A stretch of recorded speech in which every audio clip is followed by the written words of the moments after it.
CART services. A link to CART services are available in the chat box. And click on that. Welcome everyone who is on the call with us today.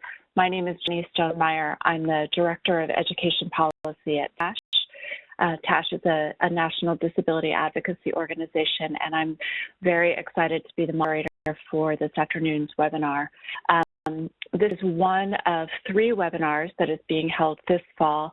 The goal of these webinars is to provide parents and disability advocates an overview and update on what's going on in federal policy related to education.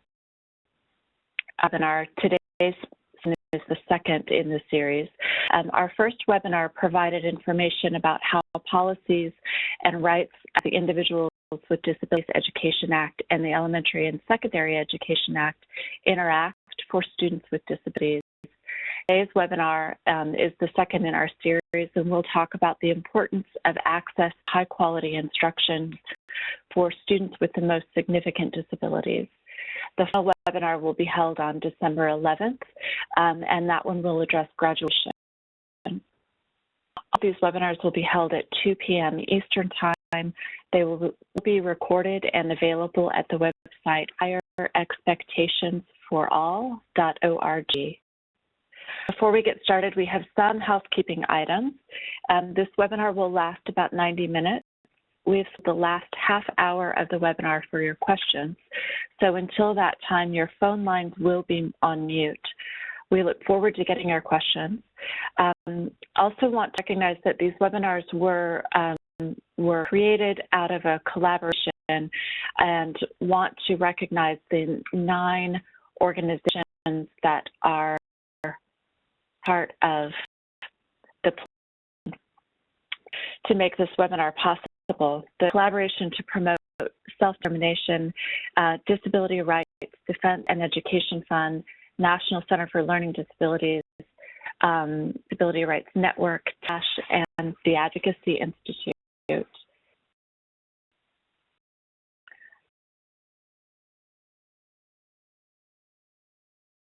Anybody requires CART services, the link to the services is available in the chat box.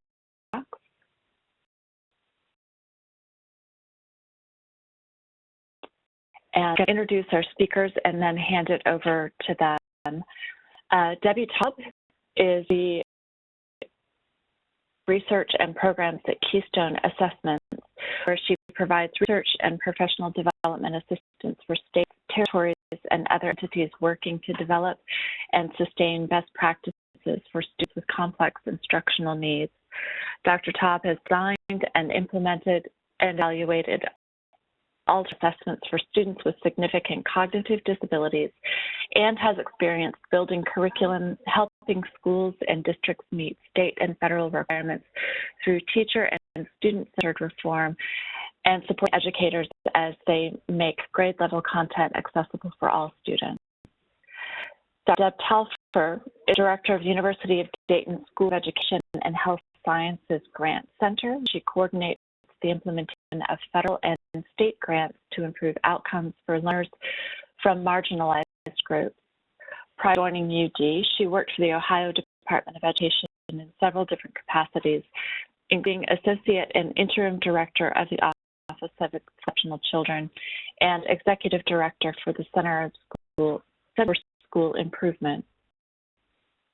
Jason Wall is the Executive Director of CPSD, the Collaboration to Promote Self-Determination, which is a coalition of 22 national groups that advocates for the kind of comprehensive, innovative public policy reform that presumes the competence of all citizens with disabilities. She received her MBA from the College of William & Mary after 16 years in corporate America working at big consulting firms in their federal practices and GE. She decided she wanted to move to the nonprofit sector. As actively involved in the Down syndrome advocacy community on the local and national levels, she is the mom of 3 boys, the youngest of whom has Down syndrome. I welcome and thank our speakers for joining us today, and I'm going to let Debbie Taub introduce her part of the session and get started. My part of today is to focus on identifying the importance of high-quality instruction and assessment versus complex instructional needs. Also to understand where high-quality instruction best occurs. I'm experienced as a special education teacher, a systems evaluator, and alternate assessment technical assistance specialist. Through this work, I've seen firsthand instructors and what that means for students with special needs.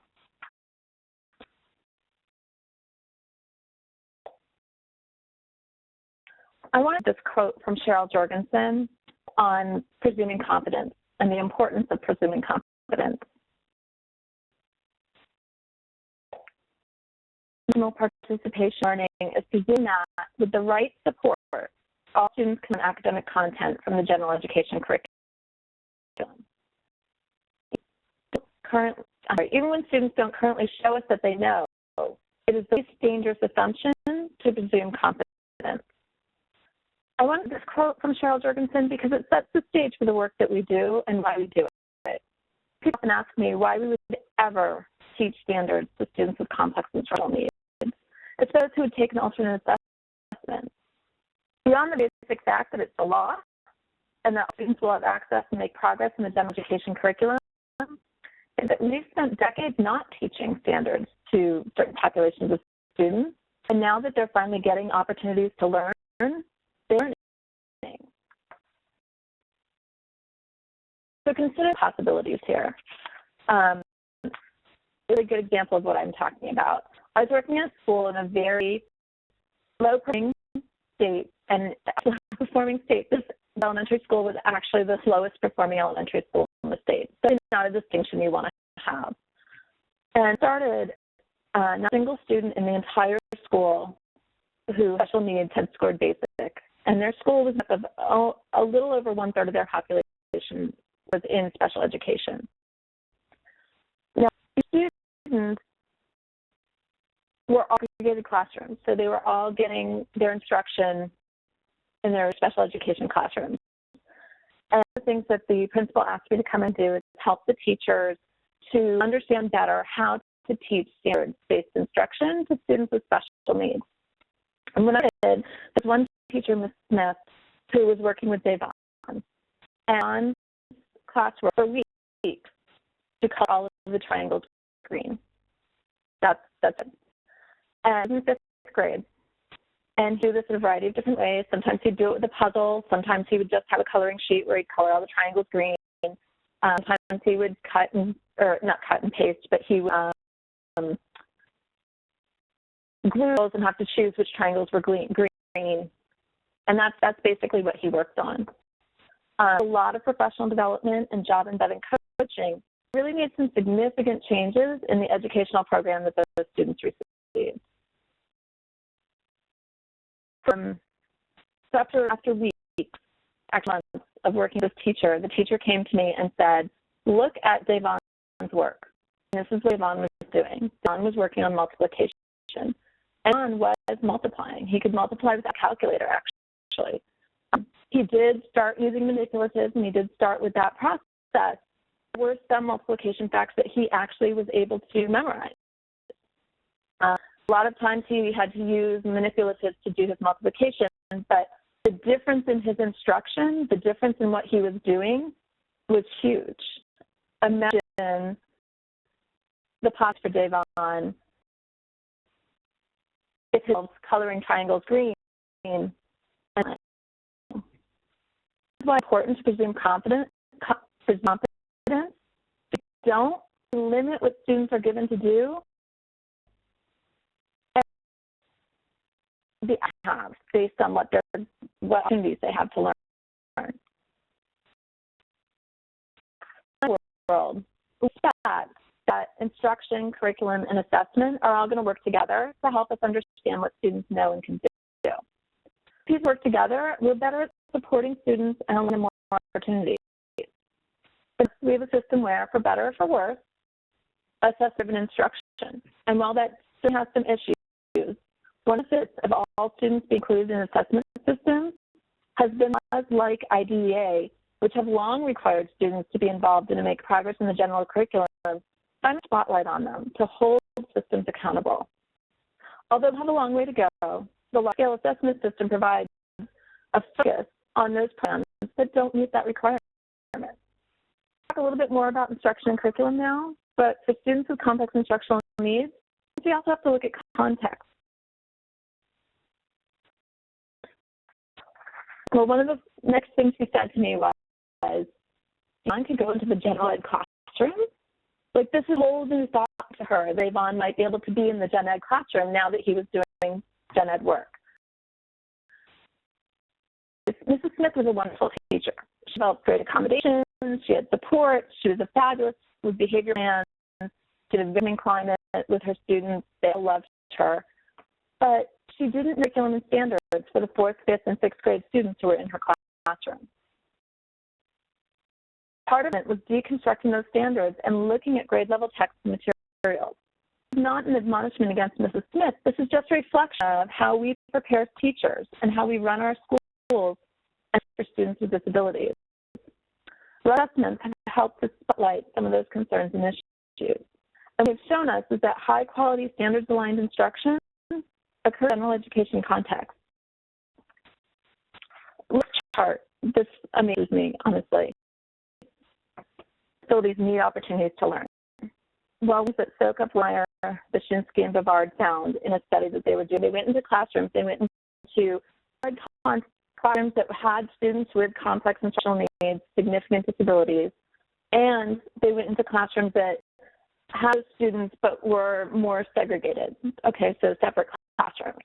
And they did a time analysis study where they would, and then they would write on what was happening in the classroom and code it.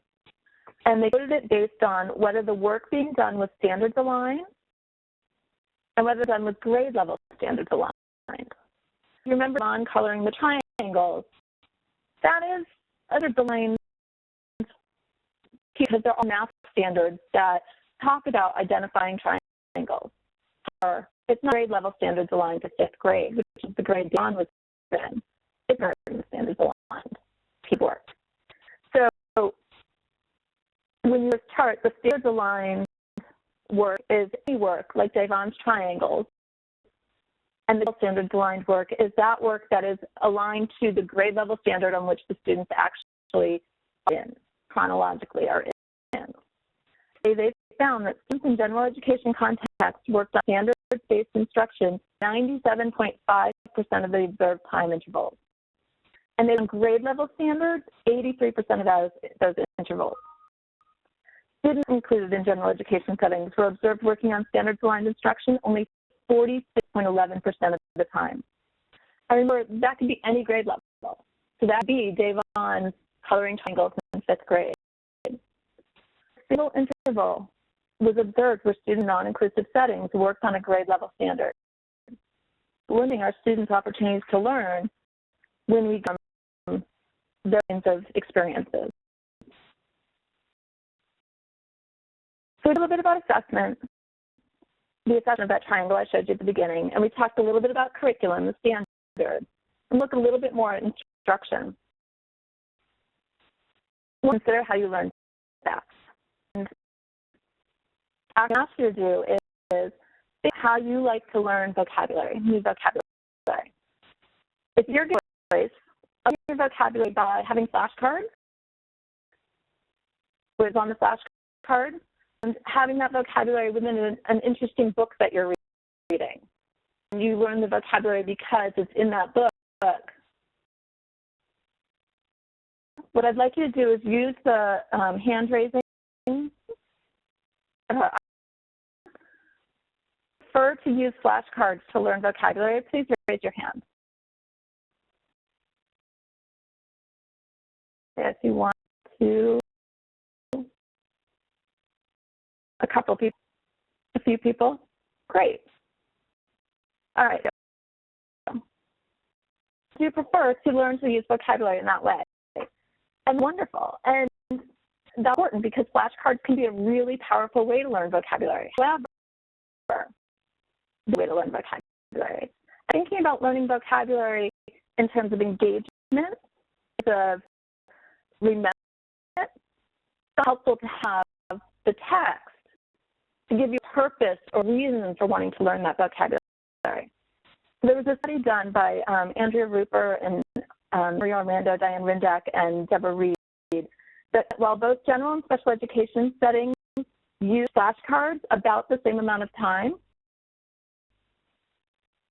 in general education settings, they cards and other options. In special education settings, they frequently use flashcards in your vocabulary. That's a difference.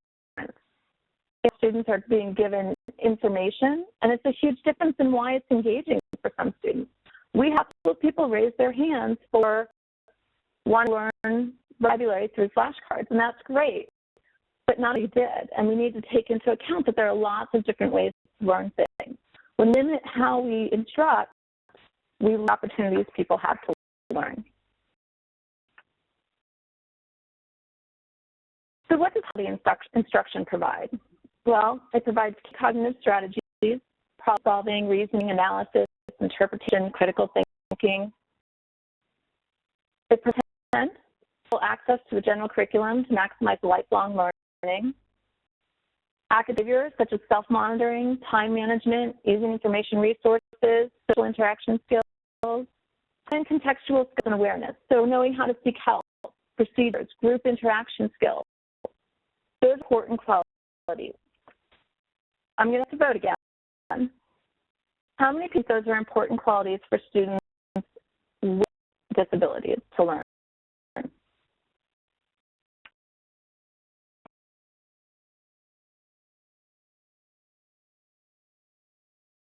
Okay, a few people, more flashcards, that's for sure. All right, thank you.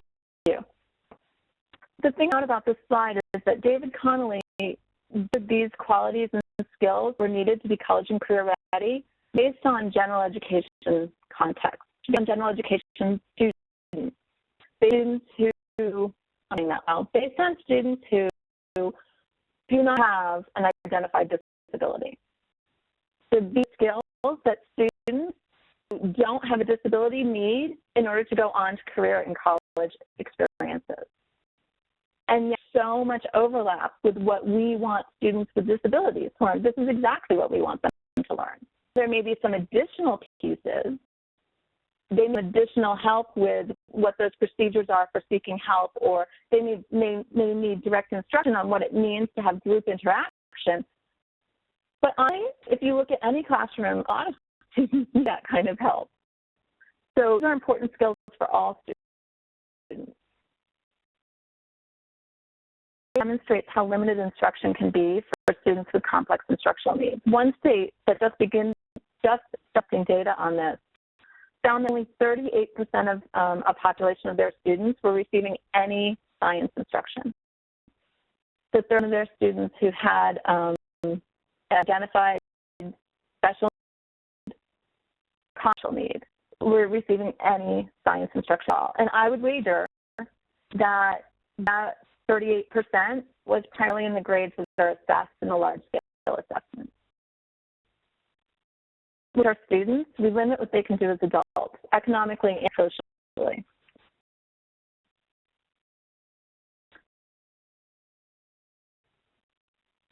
To this last piece here, my last piece, I seem to have run out of my slides, but I changed.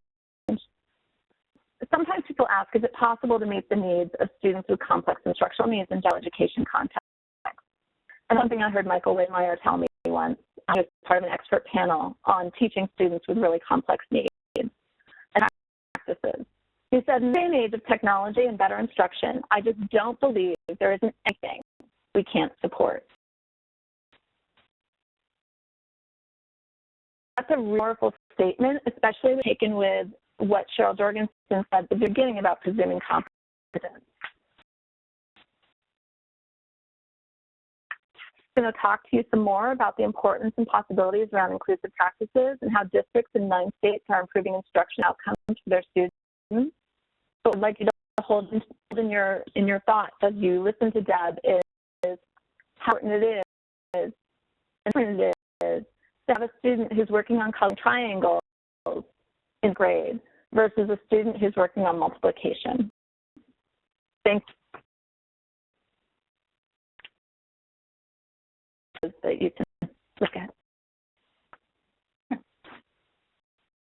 Great.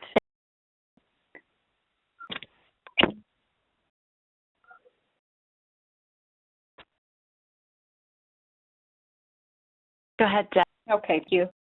Good afternoon, everyone. I'm going to be talking a bit about Your Numbers, a national initiative that was begun in 2011 and was initiated and funded through the National Center on Educational Outcomes. And began this project with belief that it is possible to improve outcomes for all children. Adults who work with the children have will and the support to do so. That improving outcomes for all children requires full inclusion of all children, requires a sustained focus over the long term on instruction, and so in this work, instructional was really the focus of the work. Believed, and I think have been reinforced in this belief, that a lot about what to do now as a profession, but our challenge really is in doing it and in actually implementing consistently and actively across the system. So writing focus with the Moving Numbers work was on adult implementation, and our hope to provide what existence proofs, examples of districts with inclusive practice that proven results for all children as part of overall reform and improvement efforts.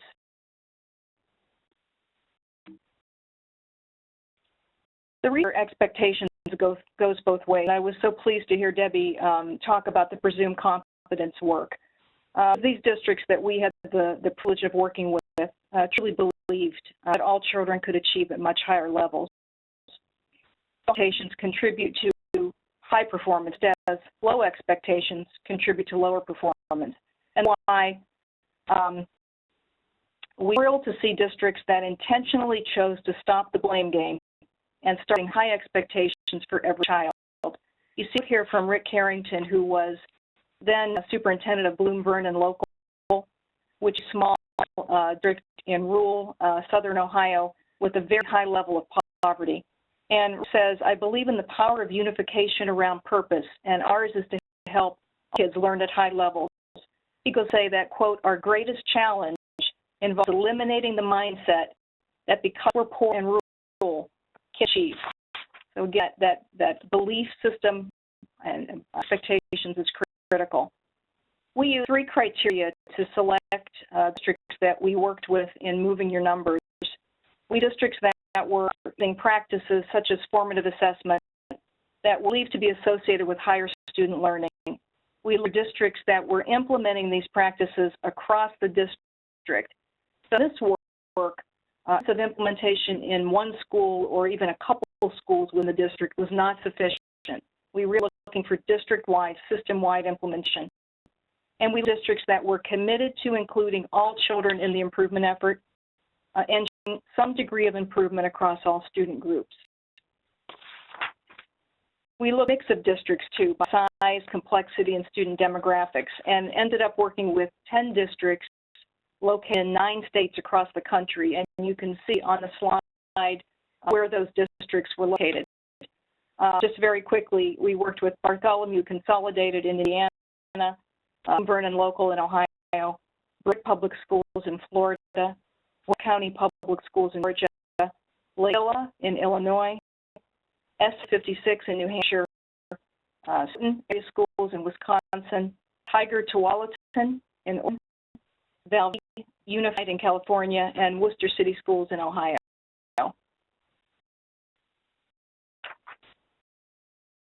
The districts, the data showed that educators used 6 practices, 6 areas of practice in somewhat different ways in each district to foster improved learning for all students. And these practices involved using data well and in an ongoing way, focus and strategies to meet the wide goals, and agreeing to use promising instructional practices, with fidelity, monitoring the implementation of those practices with feedback to the adults who are using them, and doing an inquiry or action research cycle and learn from the efforts to improve to implement promising instructional practices. And we'll just a bit and offer a couple examples about each area of practice. So, area use data well. All of the districts that we worked with in Moving Your Numbers used data to decide where they needed to improve and to progress toward improvement. So again, as a real strategy. Their knew how to use meaningful data, and their systems provided access to your data. Furthermore, they knew how to keep from getting bogged down in too much data, kind of the drowning in data conversation, especially data that were not directly relevant to the improvements that they were seeking. So we'll look at a couple examples. Dr. Epps, who is the superintendent of Worcester City Schools, taught about how data were used to leverage district-wide improvement by having principals and teams district-wide data, not just data from their own school. And I quote, the district view was essential in facilitating shared responsibility for all children.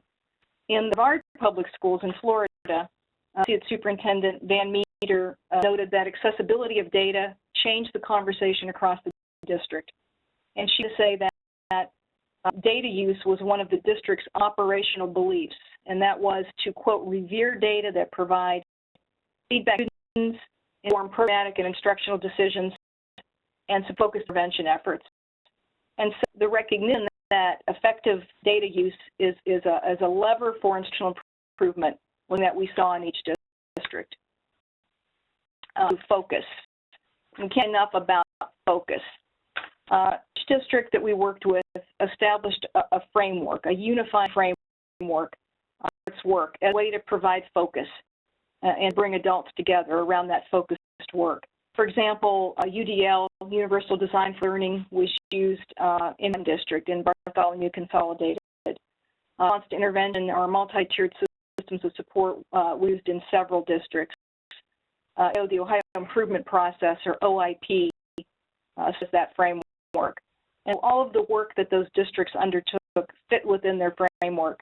Each district then pared down its work to fit within that chosen framework. From Lake Villa in Illinois, the district developed a comprehensive accountability plan that they used to align district, central office, and school level indicators with district identified goals.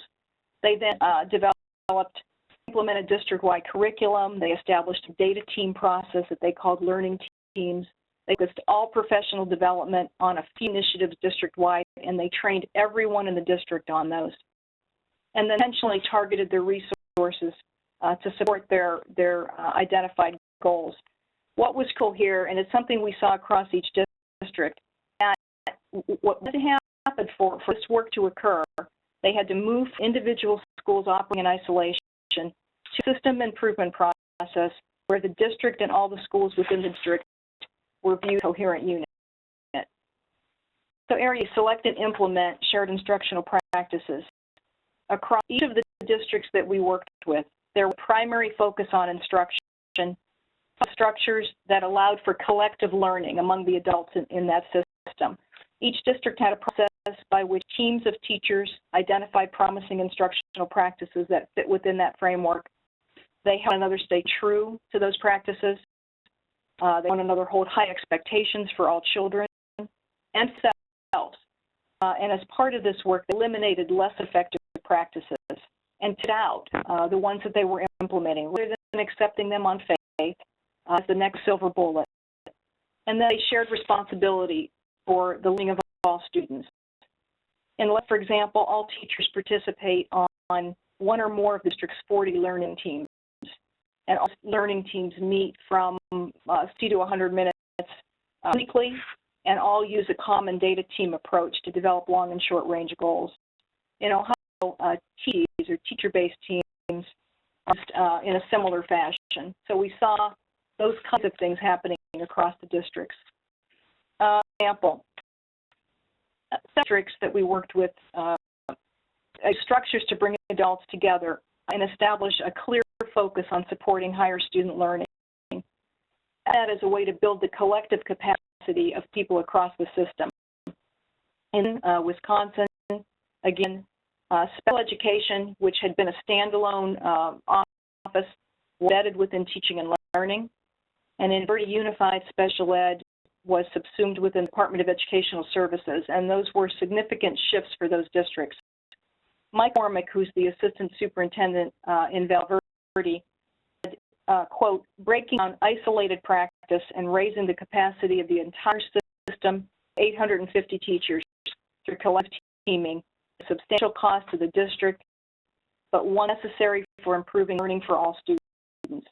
And that kind of structural change with this unwavering focus on instructional improvement for all, push to unify, not just integrate the core work, was something that we saw across the districts. For implement fully, this idea of full or deep implementation. In each of the districts, use instructional practices with fidelity, something that is hard for us to do. They did corners or alter practices in significant ways. They processes in place, like walkthroughs of forms of monitoring, to ensure that implementation was widespread. Provided professional development to staff to learn to use those practices. Eliminated professional development, the menu approach to PD that was unrelated to those practices. Educators' implementation is often a problem. We know this. There's been a lot of work, recently from NERN, the National Implementation Research Network, and CSIP, OSIP-funded center, around implementation science. We know that promising practices are sometimes not used in the way they were designed to be used, right? Educators sometimes start to implement practices, but then don't sustain that use over time. And we all know that sometimes implementation is localized, that it doesn't affect the system it was intended to affect. So, for example, if one teacher on a teacher team implements a practice with fidelity, but the other 5 teachers on the team do not, this is not going to impact student learning widely among the students served by the team. So often, achievement gaps are really about implementation gaps. Areas monitor and provide feedback and support. The district worked with what they learned from monitoring implementation. This is about monitoring the implementation of those agreed on practices. And there's a way to provide feedback to themselves and to people in the district. In other words, monitoring provided data that were used in informative, not summative ways. And they're using those data a way to evaluate teachers. In districts, this idea of monitoring then was not viewed in a punitive way at all, but rather as a way for adults to hold each other accountable for follow-through on where they decided practices that they needed to implement. So that internal accountability, intelligent accountability. For providing, for improving the consistency implementation through effective monitoring, extended to all schools within these districts. Noted on the slide by Alex Barber. In other words, the commitment to implement and monitor implementation and its effects on adult professional practice and student learning was left to discretion, individual discretion. And this was true across each district.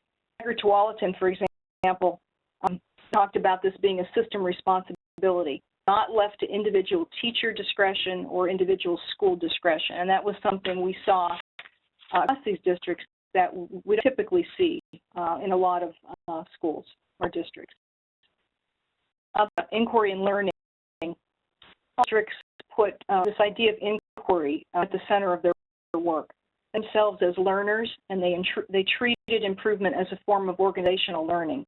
From an inquiry perspective, they acknowledged that their work was never done. Every district were not satisfied with where they were as a system. They wanted to do more, wanted to improve. And as part of this approach, they worked to build leadership capacity across the system to capitalize on teachers' emerging expertise and figure out how they could share that, right, from teacher to teacher, from school to school. In effect, they functioned as learning organizations. commitment to operating as a learning organization was evident, we believe, in two key ways not seen in a lot of districts. First, these districts were committed to the ongoing self-assessment of their own practice. So they really viewed as feedback to the system. Second, structures that allow collaborative learning of teachers and other staff were used to improve instructional practice across the district. One district called it, quote, learning from structured failure. The other shift, or the other thing that we saw, which was very interesting, we thought, involved this idea of culture, school culture that we historically have talked a lot about.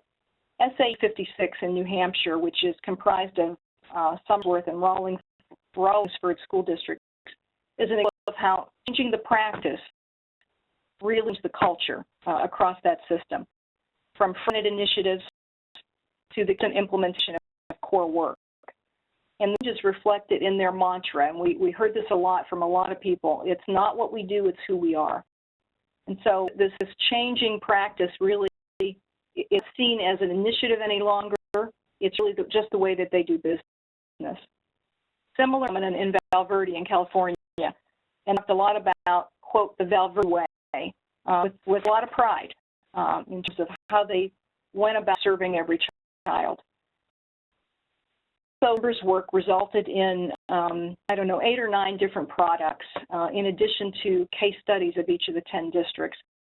All of it is available through the website, and the web address is there on the slide. If you go to Tools and Resources tab, the blue tab, you can get downloadable versions of each of these. And there are things like a district self-assessment guide, parent companion guide, higher ed guide, guide for state education agencies, regional providers, and so on. And finally, some contact information here in case you'd like to talk more or get additional information. That concludes my portion. Thank you, Deb. That's really best. And if I could just send my opinion, if you haven't visited the Moving Your Numbers website, the amount and the quality of information that's available on that site is really impressive. What I particularly appreciate about the website is that there are very narrative-based stories that explain the significant changes that many of these school districts have gone through. So the information is very accessible to a variety of audiences. So it's really good information that anybody can use. Parents and community members and individual teachers can use that information. Deb, if you could pass the presentation control to Allison. Okay. The little ball and drag it down to Allison. Allison, perfect. Allison, if you're ready to go, and then Allison, you can advance your slides. Thank you. Okay, great.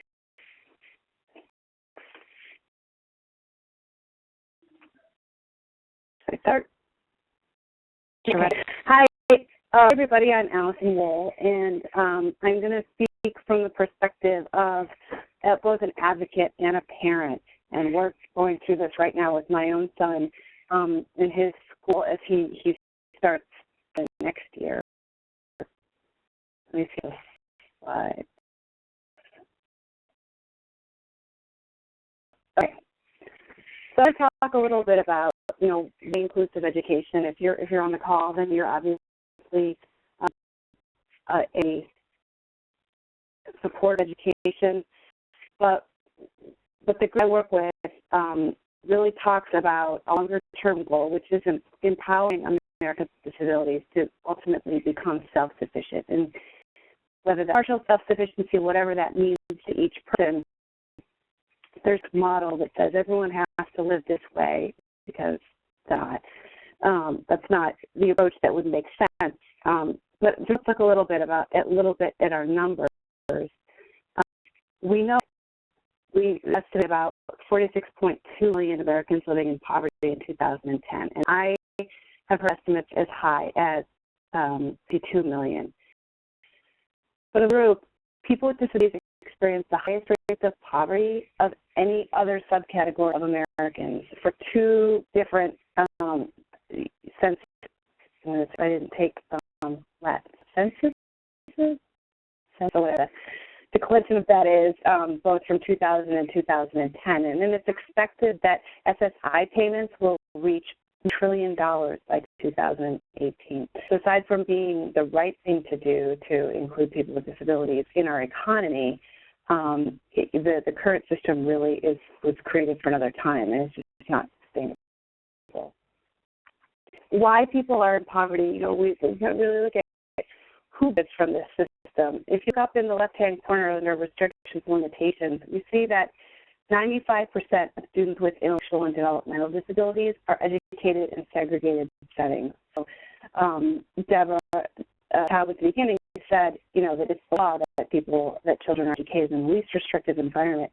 But we know that that is not usually the case, and it's a rare and welcome principle who really provides a student with of access to general education curriculum and also the support that he or she needs. But we all know that when these youngsters become adults, they're able to save more than $2,000 in assets and they receive SSI. Today, there are about 300,000 Americans in segregated sheltered workshops, many of them making less than sub-minimum wage. So why does that mean? We know that youth with disabilities overwhelmingly want to, they expect to leave school with a job, they want to work. But we also know that 70% of Americans with disabilities are unemployed. So in terms of, and this is costing our government an awful lot of money. Why do we have a system, when we have a segregated system, what does that teach children to do? It teaches them to work in segregated environments. We really need to change that expectation. We've had for a long time, we call this the cyclical dependency model. From an education perspective, our students are segregated from class or segregated from school that they be attending in their home district.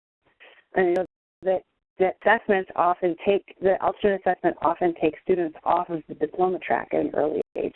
There'd be no tie to assessment and an educational track, but we know that there is. And once this happens, there is little or no access to the general curriculum.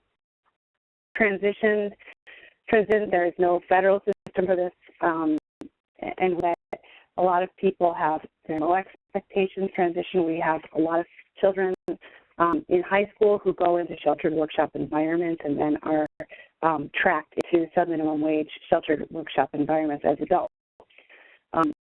This is a line that exists all over the country.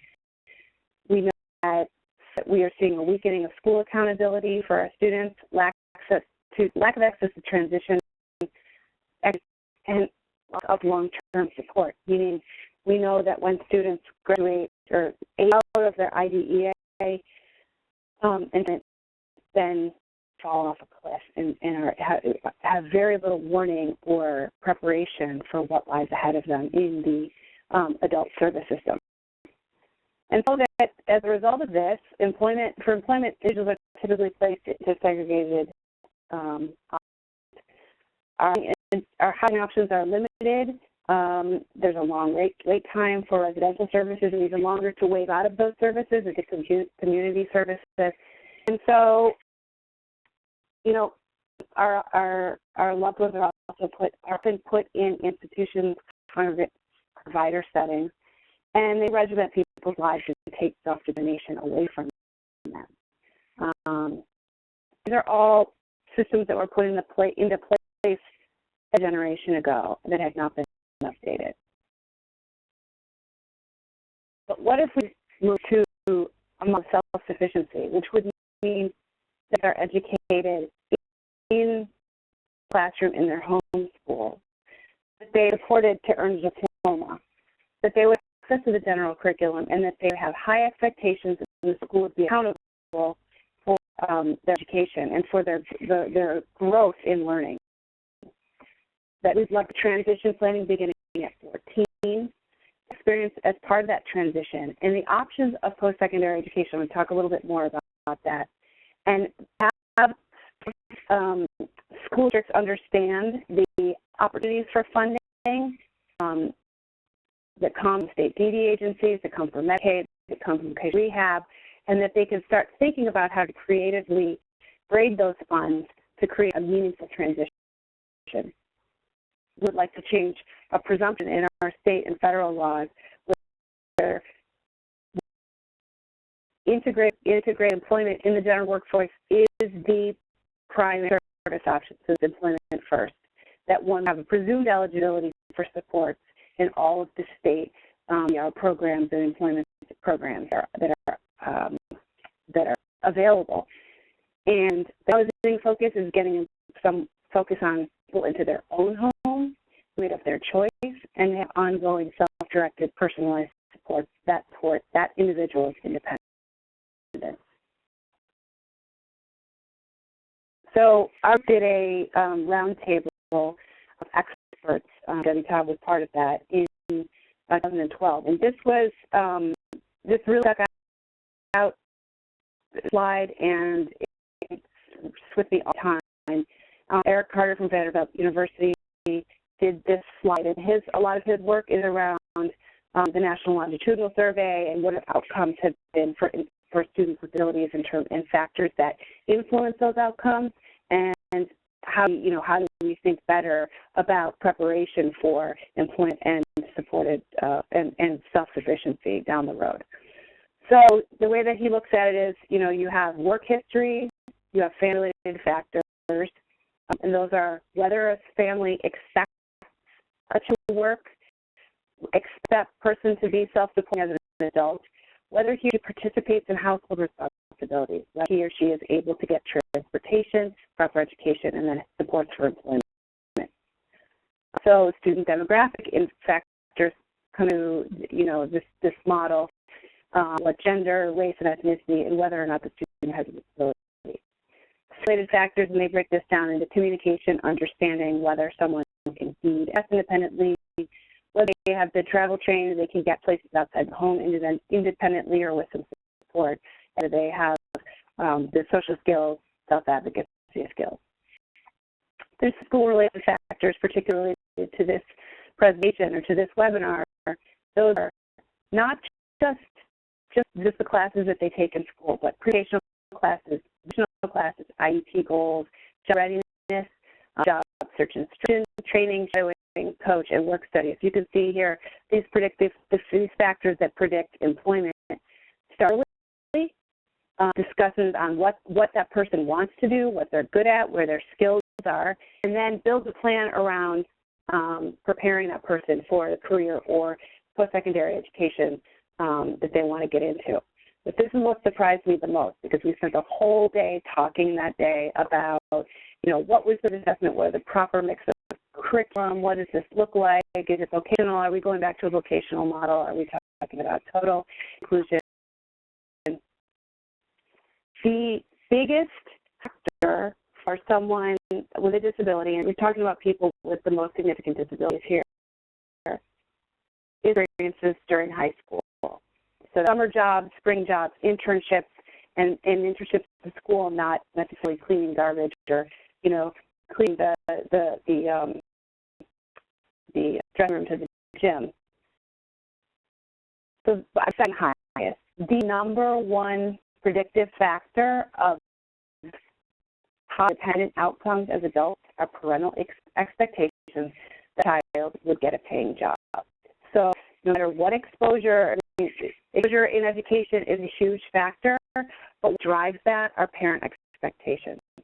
So the second, of course, is paid experiences during high school, and then the third is having moderate to high household responsibilities. A lot of people think, as a disability, they can't do this, they can't do that. It all feeds into the same expectation.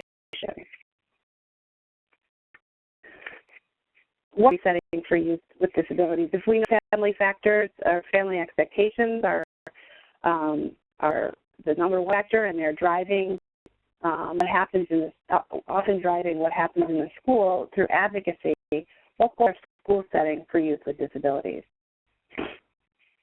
This is Meg Greel at St. College. She was another one of our panelists, and her information just really struck a chord with our audience. So it was from the National Longitudinal Study, comparing post-secondary goals of youth with intellectual disability versus youth with other disabilities. 30% of students with intellectual disability had the goal of sheltered employment. 1% of students with other disabilities had the goal of sheltered employment. So that says very clearly that the presumption, 4 times that of other disabilities, the students with intellectual disabilities, is that the workshop should be a goal in IEP and becomes a self-fulfilling prophecy. You know, we talked a little bit about earlier about what are the predictors of post-school outcomes. One is school environment, inclusion, general education, pain and work experience, vocational education, and work study.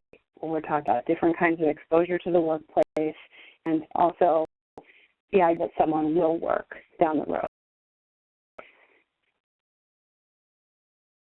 Same with independent living. Predictors of post-school, including general education, is highly correlated with self-care and independent living as in the adult system. Are confused, particularly transition teachers and teachers, you know, who part of special ed. They're not aware that post-secondary programs are an opportunity, are available for people with severe disabilities. There's a couple of different kinds of experiences, and by the way, in many states, IDEA Part B funds are available to be applied to post-secondary at you know, whatever that looks like. If it's an accredited program, if it is community college program, often a student can be duly enrolled in a college-based transition program and IDEA. So there could be adult enrollment by a program on a college campus specifically designed to serve students with intellectual developmental disabilities, other disabilities. There's also some schools that are not that have existing college programs that cater specifically to individuals with disabilities. And so the difference here is some are are part of campus life. Sometimes there is tuition reimbursement and work scalable. Other times it's a segregated program on a regular campus. So, perspective, what are some of the really big questions here? The chief are the question: what is being done to prepare students with disabilities to be college and career ready in 12? That the Department of Education hasn't been able to answer definitively for us, but we are working with them to be a separate program, but to have this be part of their high school alignment programs and college and career ready and results-driven accountability programs. Other expectations limiting the opportunities that students can get, and not just our expectations, but our lack of resources, our lack of knowledge around what is actually available, what is possible, and how programs pay for, and how to achieve the goal of having post-secondary education as a consistent option on the table for planning. Often students with disabilities at 18 aren't prepared to go into the general workforce. I know my child with disability was certainly not prepared at age 18. He's about to graduate from college, and it's going to be a while before he's going to be able to be self-sufficient. So what does that mean for other students? You know, education, there are a lot of different ways to look at transition, but it needs to start early and often, and post-secondary education within the transition period at 18 to 22 could be a really great option.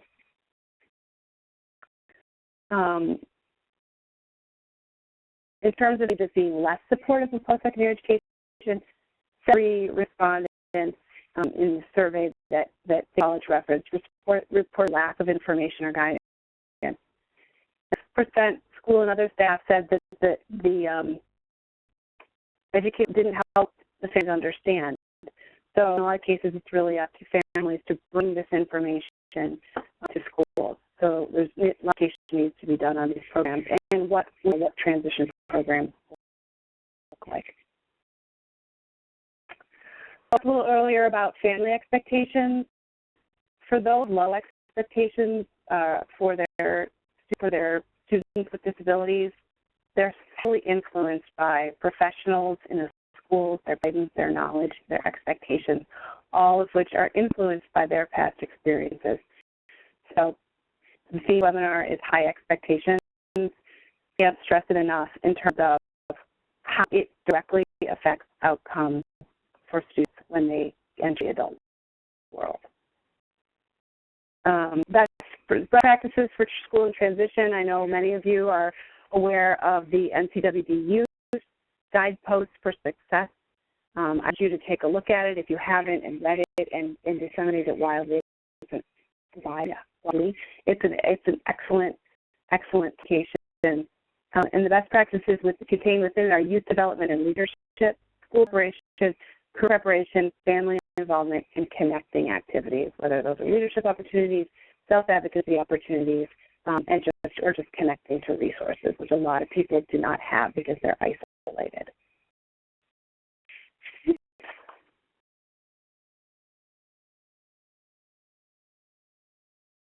I guess that was one more. This is the line, and I will say it's scary for parents to enter the system. I think they often feel overwhelmed, at the end feel just beaten by the system. But there are sources out there. Any of the folks on this webinar can help you and can help direct you towards those resources, and so to help do education in your own school. Thanks. And sure. And to Deb and Debbie as well. We've presented you with some pretty robust information, and we want to have an opportunity to for people to ask questions. So if people would either type their question into the chat box, and I can ask them on their behalf, or if people would unmute. Are you able to unmute phones so that we can have asked directly? Yes, I can. As long as the quality of the call is okay, I can unmute them. They have to raise their hand. Okay. So, unfortunately, Marcy, the quality of your call is not great. So I think you said as long as the quality of the call is okay, we'll be able to have this be a little bit more conversational. If call quality is a challenge, we'll ask people to use chat box to ask the questions. And please, if you're typing your question, direct in the text, make sure that you direct to whom you'd like the question to be asked. So, unmute. Debbie, if I will get started with a question first, and oh, great. Okay, so Marcy is telling us that if you would like to ask a question, to go ahead and raise your hand, and then I will let you go. I'll acknowledge you, and then you can ask that question directly. Debbie, first, you spoke a little bit about teachers teaching students at grade level standards, and I'm wondering if you can give a little bit of an example for how students can participate in grade level standards. For example, that you gave the sixth grader. How can a sixth grader participate in grade level standards if they haven't had grade level standard additional experience up to that point? Can you give a little bit of context for how that can work?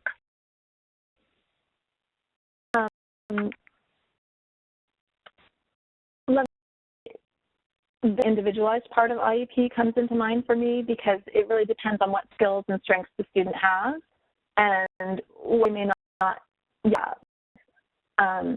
so let me think of a specific example because I think that'll be easier to do. So if I have a student who's working on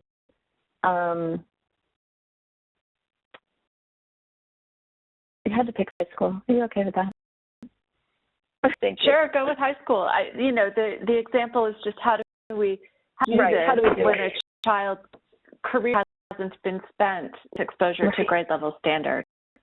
And that's certainly an issue, and it's certainly a problem because we have a lot of students who are in a situation where they're just getting the access to grade level standards that they should be getting. And so then if you do try to move them towards grade level standards, they're missing a lot of those building blocks.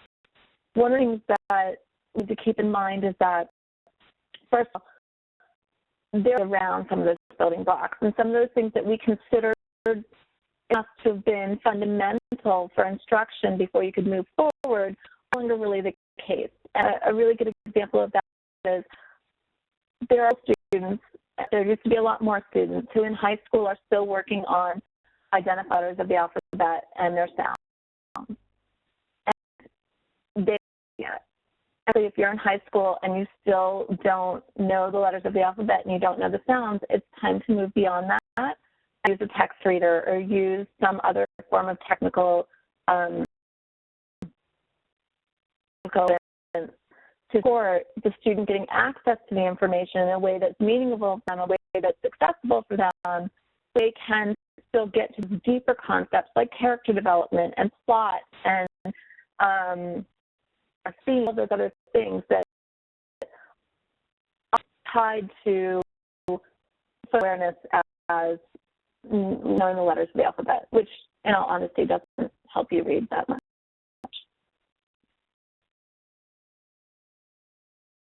Great. Another, Deb, for you is in your research, do you find that your 5 areas of practice require an all or nothing approach? Meaning, could a district implement one area of practice and still see an impact?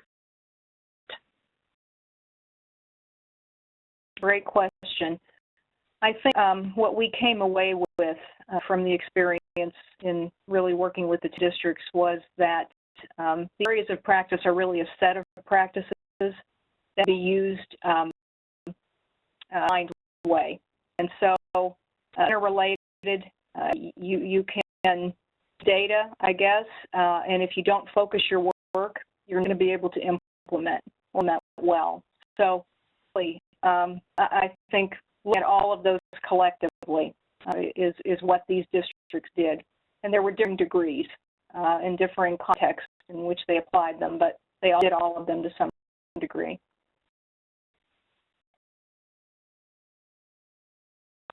Thank you.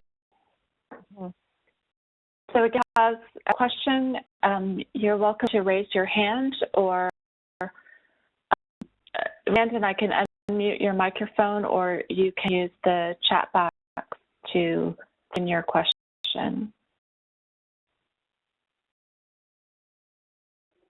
While we're waiting, I wonder if you could talk a little bit about your experience as a parent and the kind of advocacy that you've needed to do for your own son, fully included setting. Well, we actually, so far, a very good experience. However, Montgomery County does not have universal pre-K. So the only kids in Montgomery County, Maryland, who get pre-services are kids who come with IDEA or Title I funds. So the inclusive preschool, from a from a perspective, wasn't available. But we've always had him, my son Julian, in also a private pre-K that was fully inclusive, and often he was either the only or another one or two students with disabilities. That's been a great experience, and I really think it has a lot to do with his readiness for kindergarten. Had an amazing team in his IDEA pre-K. I really can't say enough about them. Not as my peers have had this experience. You live in a neighborhood where I know several kids with Down syndrome who've gone through our local school. And we were looking to move a few years ago. We told our realtor that we would only live in this district. It would have to be that way. Yet it's guided by the principal. But our principal It's actually not a homeschool model, but she is very, very inclusive and makes sure that the kids with disabilities in her district are properly. And so we've been lucky. But I said to his preschool team from day one, there's only one outcome. He will go to our neighborhood school with his brother, and so we need to build an IEP on what he needs to get there. And so, pretty good experience. But what happens in our experience is that kids with more distracting behavioral problems are the ones who get off track. We have big crews here, and we're got portals, and we're overwhelmed with the kids coming into our county. But what is happening is the kids with worse off in the behavior category end up getting shipped to learning centers, regardless of their academic, their nothing to do with their diagnosis, and it shouldn't be that way. We have a lot of people going in a due process, and they usually lose. So we had a really good experience, but that's not been the case for a lot of families that I know, and these kids get way off track. I know one kid who, in the next neighbor over, was restrained when he was in kindergarten, and went to mediation with the district, and the district ended up paying to send him to a school in Baltimore, which that's an hour from here. So it's really hit or miss, and I think we have a lot much notwithstanding. For sharing that, Allison, I agree that the variability of options for parents is one more significant challenge that can have, even within a large district, there can be really, really significant variability among inclusive and co-inclusive environments and options for kids and families. Makes it well, and I think like this where it's very, very diverse, both economically and racially, and also we have a huge international population. We have a huge immigrant population here. There's my older son's class who's from Somalia, and he is a diplomat, and they have two boys, and the younger one has Down syndrome. And when I saw her last year, I said, "Oh, is your son coming to Whitakers next year?" And she said, "Oh no, they said he's not ready, and he can't keep up with this work." And I said, "He doesn't have to. Why isn't he coming here? Did you talk to the principal?" "No, every year in a learning center he can come over to first grade." And I said, "Well, that almost never happens." But this is from someone from a culture, where women don't carry, and so that's a real problem. And so that happens often in this area when you have, people from different cultures who advocate, don't know what their resources are, don't know that they're able to have enough to do that, or certainly have the resources to go in a due process and hire their own subject matter experts. Right. And this is Debbie Todd. I just wanted to add to that. I want to make really clear, because when I was talking, it may have been confusing there. I don't think that students should ever have to earn their way into an inclusive setting. So Davon's story was a teacher who came up and said, "Oh, you think he could actually be in a classroom?" My thought all along is he should have been in that gen ed classroom, and he would have shown them a remarkable progress had proper support. But we definitely, in our educational system, operate where students have to earn their way into a police restricted environment as opposed to that they start. Yep. Agreed. Great. Thank you. One more time for anybody who has any questions, and give folks a minute or two to respond. In the meantime, I want to remind you that if you missed the first webinar, it is available to watch on the website that I forgot. The website is Expectations for All. I was concerned. Expectationsforall.org is the website where you can find the first series of webinars, and then within a couple of days, this session will be available, including the presentation materials. And it's also on that website where you can register for our third and final session in this series that's taking place on December 11th at 2 p.m. Eastern. That is going to focus on graduation and graduate rates and requirements, and ensuring that students with the most significant disabilities are given the best opportunity to receive a real, true diploma. So it seems as though we have no questions. I want to thank Debbie, Jennifer, Essen Wall for joining us today, and everyone else for participating, and hope that this information was relevant for you, and invite you back on December 11th. So thank you, Marcy, for facilitating us.